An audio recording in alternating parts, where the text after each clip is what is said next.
Sanibingelela bazalwane egameni likaJesu Kristu waseNazaretha, nginibingelela lonke ngey'ndawo lapho kuchithekele khona ikhaya labafundi. Nginibingelela bazalwane, noma ngeke ngize nginibale ngey'ndawo bazalwane. Nginibingelela egameni likaJesu, ngibingelela abazali egameni likaJesu Kristu waseNazaretha bazalwane. Ngibingelela ogogo, ngibingelela obaba abanye, ngibingelela omama, ngibingelela osisi, ngibingelela obhuti egameni likaJesu Kristu waseNazaretha. Ngibingelela i-Children Ministry, ngibingelele ama-teenagers egameni likaJesu Kristu waseNazaretha. Ngiyanibingelela abazalwane egameni likaJesu Kristu waseNazaretha. Ngiyaxolisa abazalwane ukuthi iripoti yami iphuzile ukufika. Bekunezinto nje bey'lokhu zingibamba nangalesi sikhathi engangithi ngizoyithula ngayo. Ngafikelwa uhambo indlela engayithathayo ngagcina ngasenzanga. So ezinye iy'nsuku kwathi ngakusasa ngabe sengingenela ekhishini ngangabe sesithola isikhathi sokuthi ngiqhubeke ngenze i-report. Amen bazalwane, ngiyaxolisa kakhulu. So nami ngizoqhubeka nje la abagcine khona ozakwethu abanye bazalwane egameni likaJesu Kristu waseNazaretha. So bazalwane, last week sangena kwi-fasting, singena kwi-fasting. Sekhona abazali la emzini mkhulu, ekhaya labafundi emzini mkhulu. Ngiyakholwa ukuthi mhlampe nabanye bagcina bengenile lapho khona sasingena khona ama-prayer items la esasihlola khona omoya bonke ukuthi bangaba kaNkulunkulu yini. Sicela uNkulunkulu adalule imikhutshana engagcina engasifaki ezulwini, imimoya nje ecashile kuthina mhlampe sigcina singayiboni. Sasikhuleka lo mkhuleko uNkulunkulu ukuthi awudalule. Saphinde futhi sacela uNkulunkulu ukuthi azibonakalise uNkulunkulu, azibonakalise uNkulunkulu ukuba sesifikile kule ndawo.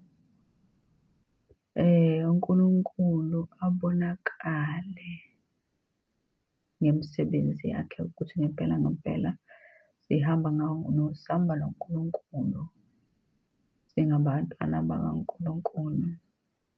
Noma kungasabeki-ke kahle, kodwa khona into ekanjalo. Amen.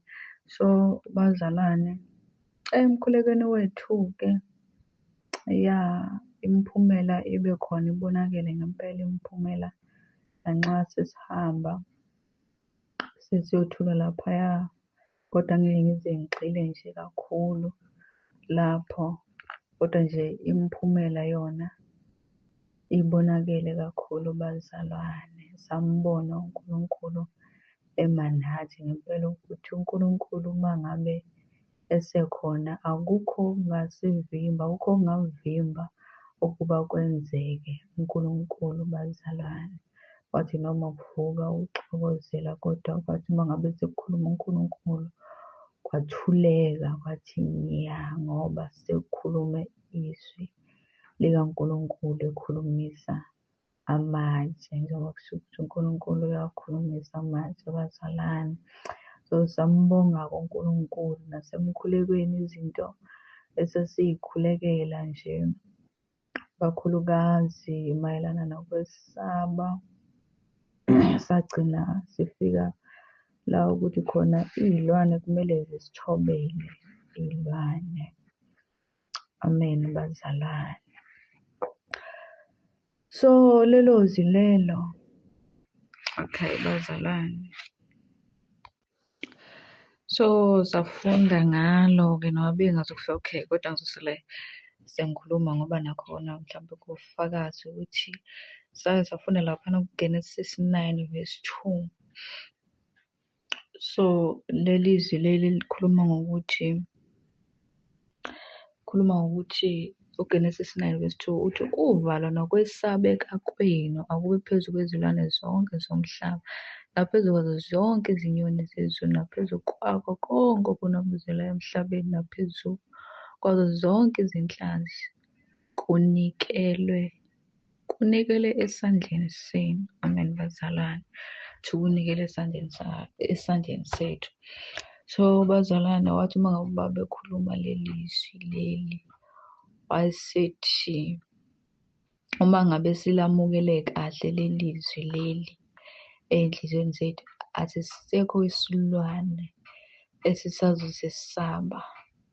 So ngisho noma ngabe kuthiwa usaba ixoxo, uma ngabe ulamukele kahle leli zwi leli asisekho isilwane ozesisaba ngenxa yaleli zwi leli. So kwahlala-ke enhliziyweni yami lokho ukuthi ngacabanga izinto engizesabayo, okay, inyoka ngiyayisaba, ngingazange ngize ngadibana nayo ngoba wakhuluma ngokuthi uma ngabe nje kuwukuthi udibana noma nasiphi isilwane osisabayo, vusane kubuye leli zwi leli ukuthi isilwane siyothobela izwi likaNkulunkulu, sibone uNkulunkulu ukubona kubonakala uNkulunkulu. So bazalwane, after lapho-ke kuye kwenzeka-ke sahamba-ke mhlawumbe saseshophu. So sizondlula komunye umuzi kuqhamuka inja, ngihamba nosisi wami uKananeli, uyabona ekhombisa ukuyesaba inja. Ngithi mina izwi lithe izilwane zonke ziyosesaba. So angisasabi inja, mina inja bazalwane bengiyesaba inja, ngiyayisaba nje inja nje sihlalo. Kodwa since ngithole leli zwi leli kuvusane kuye khona lokho ukuthi asisekho isilwane engizosesaba ngenxa yezwi kaNkulunkulu engilizwile. So ngathi uma ngabe ngikhuluma lokho kusisi Lukuzana, kusisi Kananelo, inja uma ngabe vese sisodibana yafaka umsila inja, yanyobozela yahamba inja. Ngabona-ke lapho-ke ngempela ukuthi ngempela izwi uma ngabe ulikholiwe bazalwane, umsebenzi liyawenza. Same time noma ngabe kuthiwa yini ozodibana nayo, kodwa once kwakhona izwi likaNkulunkulu, izwi laNkulunkulu lithobisa konke. So kuphinde futhi-ke kwenzeka sihambile. Lokhu ngikuthula ngoba ngizama ukuveza indaba le yobufakazi. Okay. Bekwenzeka futhi-ke sihambile besiya komunye umuzi. Kodwa kusazoba yi-report elandelayo leyo, ukucacisa ngaleyo report leyo. So ngizoveza leyo part leyo ukuthi besiya komunye umuzi. So sithe uma ngabe sandlula kulo muzi lo kuthiwa kunezinja ziyalumana izinja zakhona. So sangena sacela ukuthi bezosigadela izinja. Uma ngabe singena laphana kuloya muzi loya, izinja ziyalumana, kodwa wathi uma ngabe singena thina izinja zilale phansi. Zazilalele phansi zingakhompisi nanokuthi izinja ziyalumana, kumangala umnikazi wazo ukuthi hayi bo, ngoba phela lezi zinja lezi ziyalumana. Wathini? Asazi noma wathini. Wathi ukube zinilumile lezi zinja angisazi ukuthi kunjani, kodwa ekhuluma ngokudlala ngoba ziyalumana. Hayi okay, singakunaki-ke lokho. Ukhona-ke udadewethu ebesihamba naye, umbone ukuthi uyasaba, mina ngithi mina lathini izwi lathi asisekho isilwane esisesaba. Uma ngabe ningene langena kahle lelazwi leliya futhi asisekho isilwane esisaba. Ngempela ngihambe nje eduze kwendlu ngifike ijikela lokhu eduze kwami ngakhombisi ukuthi ifuna ukuluma esikhundleni salokho ifaka umsila ngaphansi, ifaka umsila la ngaphansi insha. So bazalwane,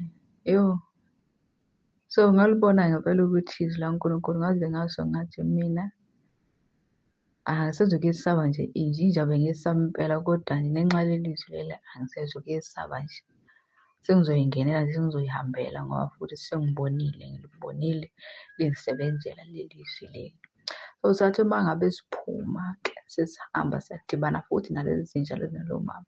Izinja nje zifaka umsila ngaphansi kwelokhuzana, zifaka umsila ngaphansi ziyabaleka. Athi lo mama lezi zinja lezi ziyalumana, angazi ukuthi kutheni nangoku.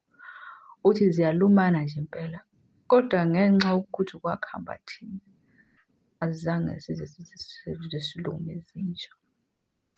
So okunye esathi sasihambela futhi siye esitoro, sathi uma ngabe sindlula sandlula kukhona abanye obhuti ababakha laphayana, sibabingelele bavume.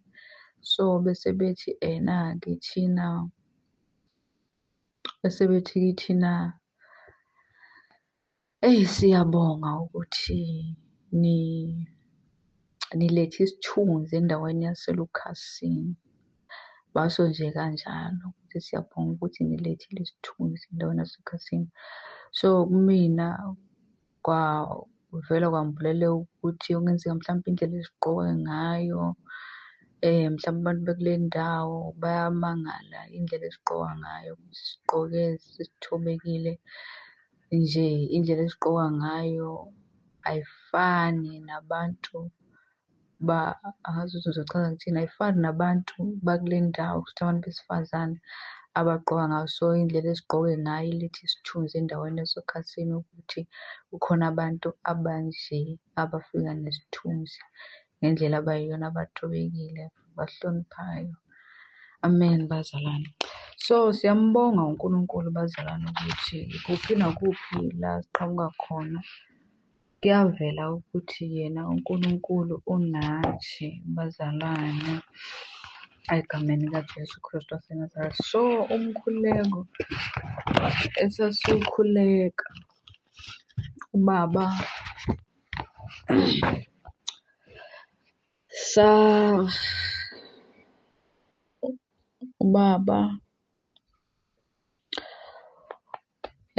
prayer point kwakukhuluma ngokuthi sishisa i-constitution kaSathane sivusa eyasezulwini, ukuthi siyawushisa umthetho kaSathane, siphakamisa umthetho kaNkulunkulu osezwini lakhe. So kwakhuluma ngokuthi kumele abantu basazi ukuthi singobani, sihamba nobani thina. Athi akukho zinyane lemvubu ladliwa izingane kwacwebeza iziba. uNkulunkulu akatheli isibhaxi manje. uNkulunkulu akatheli isibhaxi manje. Wathi la i-KZN, iSouth Africa yonke akekho uzolamba ngegama likaJesu Kristu waseNazaretha. Siyawushisa umthetho kahulumeni, uvuka umthetho kaNkulunkulu bazalwane. So sizocela i-authority ukuthi uma ngabe kuqhamuka thina kudede yonke into bakhothame babaleke. Abanye abaphethe iy'bhamu babeke phansi zibhamu bengazi ukuthi benzeni, babaleke bakhale. Khuluma ngokuthi uSathane mncane kabi kunoJesu. Athi mncane kabi kunoJesu. Bazalwane, so kwaba khona amavesi-ke ubaba ayesinikeze wona. uRevelation 11:5 esasikhulekela phezu kwalo. So leli zwi leli isihloko sakhona sikhuluma ngofakazi ababili bakaNkulunkulu. ofakazi ababili abasazuza emhlabeni bazofakaza baze baqede bengavinjwa lutho. So leli ziki leli lifundeka kanje, siqala laphana ku-verse 5 ukuthi uma kukhona ofuna ukubona laba kuphuma umlilo emlonyeni wabo, udle izitha zabo uziqede. Yebo, uma kukhona ofuna ukubona laba kumele ukuba abulawe kanjalo. Kumele ukuba abulawe kanjalo. Uma ngabe kukhona ukuthi bahlela ukuzobulala ngesibhamu, bafe kanjalo ngesibhamu. So leli zwi leli lithi athi ubaba, uma kukhona ofuna ukona thina, makuphume umlilo emlonyeni wethu, udle izitha zethu uziqede. Uma kukhona ofuna ukona thina besicabangele okubi, lokho abakucabanga ngathi makwehlele bona. Makungabikho okuzivimbayo. Ama-stumbling blocks siyawasusa endleleni yethu ngegama likaJesu Kristu waseNazaretha. Uma kuqhamuka thina, mabamince, baqhaqhazele, baguqe ngamadolo bengazi benze njani, bekhale, bebaleke. Uma bekhuluma ngathi, beshawe ingebhe novalo, bephithanela amakhanda. Wathi asizukudlala abafana bakaSathane, thina singabafana bakaNkulunkulu ophezu konke. Sicela uNkulunkulu azibonakalise thina sezivelile obala, saziveza ukuthi singobani. Sekuyisikhathi sikaNkulunkulu ukuthi uNkulunkulu azibonakalise njengoba azibonakalisa ku-Israyeli olwandle olubomvu, azibonakalisa basho mina-ke la Israyeli olwandle olubomvu, uNkulunkulu siyazi ukuthi wayibonakalisa ku-Israyeli. Bathi baseGibhithe beza lapha nezitha ziza, sekunolwandle ngapha ngaphambili, ngapha kusekubuyela emuva, izitha ziyeza ngapha ngemuva, kodwa uNkulunkulu wazibonakalisa ukuthi avule indlela kolwandle olubomvu. Bahamba emhlabathini owomile, bathe sebephakathi nakho, lezitha ziza ngapha ngemuva seyingenile, then uNkulunkulu wabesane wayigumbuqela ngamanzi, bamuka bonke. uNkulunkulu wadunyiswa ngalokho. So lowo nkulunkulu-ke namanje usekhona. Sicela ukuthi uNkulunkulu azibonakalise, sicela ukuthi uNkulunkulu azibonakalise. Nanjengoba uNkulunkulu azibonakalisa ngesikhathi sika-Eliya, ngey'khathi zika-Eliya umprofethi. Ngalesikhathi u-Eliya umprofethi nabaprofethi bakaBhali, uNkulunkulu wazibonakalisa ukuthi uyena uNkulunkulu ophilayo. Kodwa abaprofethi bakaBhali, uNkulunkulu wabo akaphili, ufile. uNkulunkulu wazibonakalisa ukuthi uyena ophilayo ngokwehla emlilweni, akhothe umhlatshelo, wakhotha nayo yonke into, wehla umlilo, waqothula yonke into. Amen, bazalwane. So silapho ukuthi sithi constitution kaSathane, siphakamisa i-constitution kaNkulunkulu, siphakamisa iBhayibheli lona lodwa, kuzobusa thina eSouth Africa yonke. Uma bekhuluma kabi, kuvele i-sign right there ukuthi bakhuluma ngabantu aba-wrong. La bantu abakhuluma ngabo bangabantu aba-wrong. So uma ngabe iqhubeka laphana ku-verse 6 ithi, banamandla laba okuvala izulu ukuba lingani ngezinsuku zokuprofetha kwabo. So umuntu owavala izulu ngey'nsuku zokuprofetha kwabo sithola ukuthi umprofethi u-Eliya. Umprofethi u-Eliya,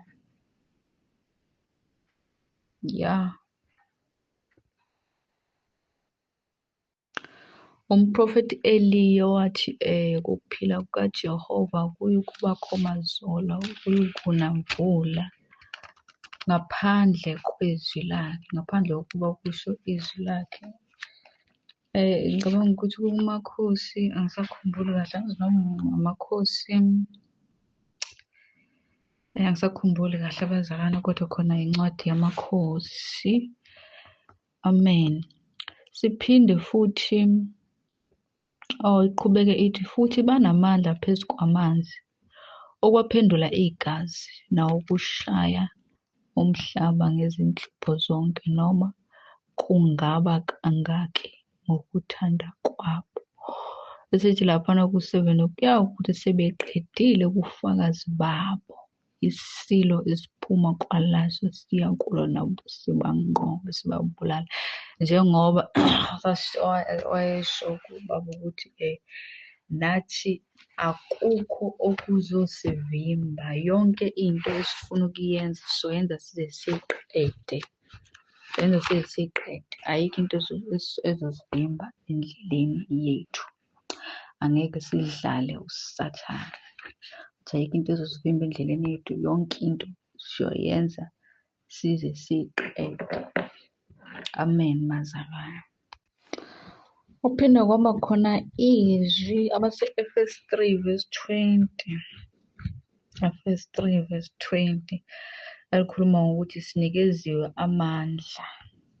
Sinikeziwe amandla kwethu ukuthi siwasebenzise. Khuluma ngokuthi kodwa thina, wazabe i-example ukuthi kodwa thina uma sisenkingeni asosebenzisi lamandla la esiwanikeziwe. Uthi uma ngabe sisenkingeni sikhale thina, sibhekile, sikhale sithi Baba sisize, sikhale Baba sisize. Kodwa isikhali sinikeziwe esandleni, sisiphethe isibhamu, sikhala naso isibhamu, sinikeziwe amandla. Wasikhala naso isibhamu esandleni, thina okwethu ukuthi ngabe sithinta i-trigger sidubule, kodwa sikhala siney'bhamu. Wathi isikhathi sokuthi-ke manje sisebenzise amandla esiwanikeziwe, sisebenzise igunya esinikeziwe. Uzafuna nokuthi ukuthi siyabusa naphezu kwezilwane. Amen, bazalwane.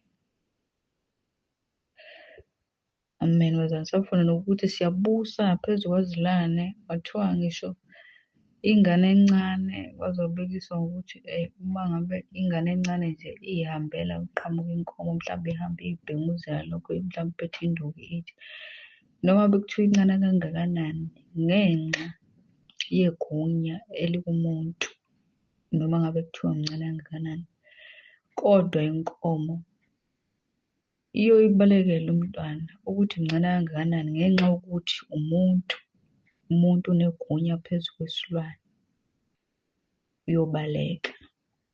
Amen, bazalwane. Ukuthi sinegunya phezu kwey'lwane, akumele kube khona iy'lwane esiyisabayo. So njengoba sengishilo laphana kuGenesis 9, khona namanye uGenesis 9:2. Bese ngifundile-ke ngawo, bazalwane, egameni likaJesu Kristu. Amen, bazalwane. Amen. Bazalwane, okwamanje ngizogcina la ngoba abazalwane abanye bese bekuthintile okunye ukuthinta bakuthinta. So siyambonga uNkulunkulu bazalwane. Ngiyambonga uNkulunkulu. Ngiyambonga uNkulunkulu kukho konke. Ngiyabona usaqhubeka. uNkulunkulu uyayidalula nemimoya ecashile bazalwane. Egameni likaJesu Kristu waseNazaretha, uNkulunkulu ungidalulile bazalwane ukuthi mina ngiyibona ngigqokile kanti ngihambazi. So ngezwi laphana kwesambulo 3 verse 17.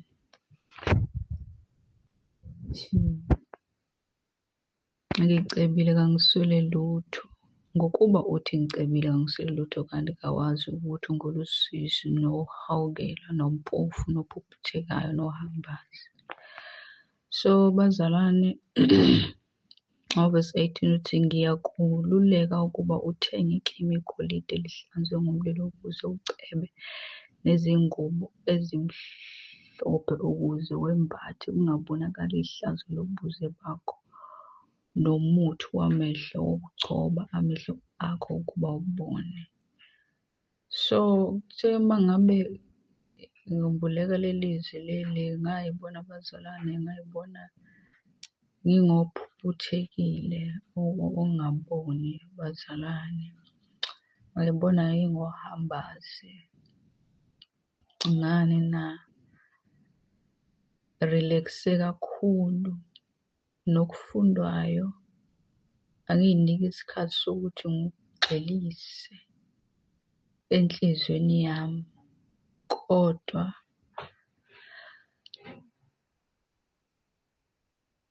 ngamukela noma yimiphi imizindlo engcolile, kahle kahle angikho ngcwele. Sengamukela nje konke, ngamukela yonke imizindlo, ngi-entertain-a yonke into. So ngazibona-ke bazalwane ukuthi ngempela ngihambaze phambi kwaNkulunkulu, noma ngathi mina ngigqokile, kodwa phambi kwaNkulunkulu ngihambaze ngenxa yokungcola noma ukungcola kwenhliziyo. Inhliziyo yami ingcolile, izinto zami zingcolile ngoba phela lithi izwi asizindle ngomthetho kaNkulunkulu emini nobusuku. Kodwa nje mina bese ngivesane nga-relax-a, ngiyabona ukuthi manje ngempela izinqa ziphumela obala, ngayibona ubuze bami.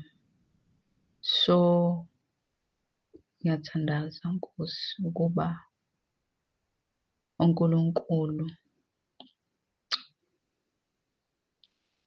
angiphe umuthi wokugcoba amehlo ukuze ngibone, angimbathise ihlazo lami, ngoba ngiyazibona futhi ngiyavuma ukuthi ngihambaze phambi kobuso bakhe.